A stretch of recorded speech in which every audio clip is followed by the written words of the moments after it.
And we have a go for auto sequence start. Atlantis' onboard computers have primary control of all the vehicle's critical functions. T-minus 20 seconds and counting. 15 seconds. 13. 11. 9. 8. 7. 6. 5. We have both main engines start. 2. 1. Booster ignition and liftoff of the Space Shuttle Atlantis, building the station and our future in space. Houston now controlling the flight of Atlantis. Roger, roll, Atlantis. Atlantis into the roll, the external tank camera placing the shuttle in a heads-down, wings level position for that 8.5-minute ride to orbit. The Florida Space Coast disappearing as Atlantis moves into the correct azimuth for orbit.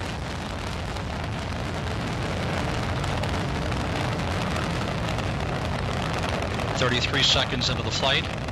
First condensation pouring over the top of the orbiter as the 3 liquid fuel main engines begin to throttle back in a 3-step fashion to 72% of rated performance.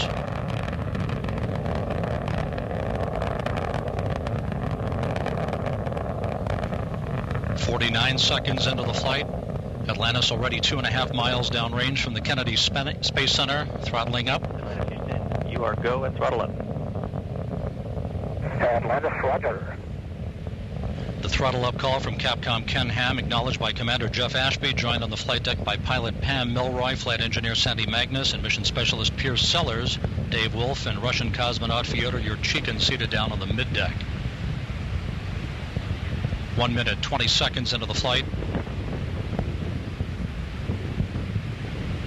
This view from long-range trackers at Playa Linda Beach, north of the Kennedy Space Center, and now the external tank camera view once again. Atlantis 11.5 miles downrange, 17 miles in altitude, traveling 2,800 miles per hour.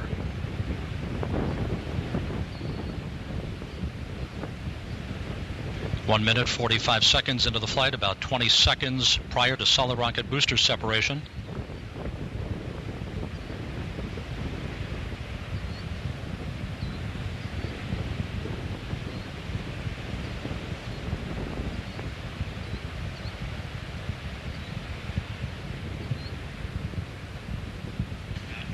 Booster officer reports a good solid rocket booster separation. Guidance now converging. Atlantis' onboard computers commanding the main engine nozzles to gently swivel, aiming the shuttle for a precise target in space for main engine cutoff.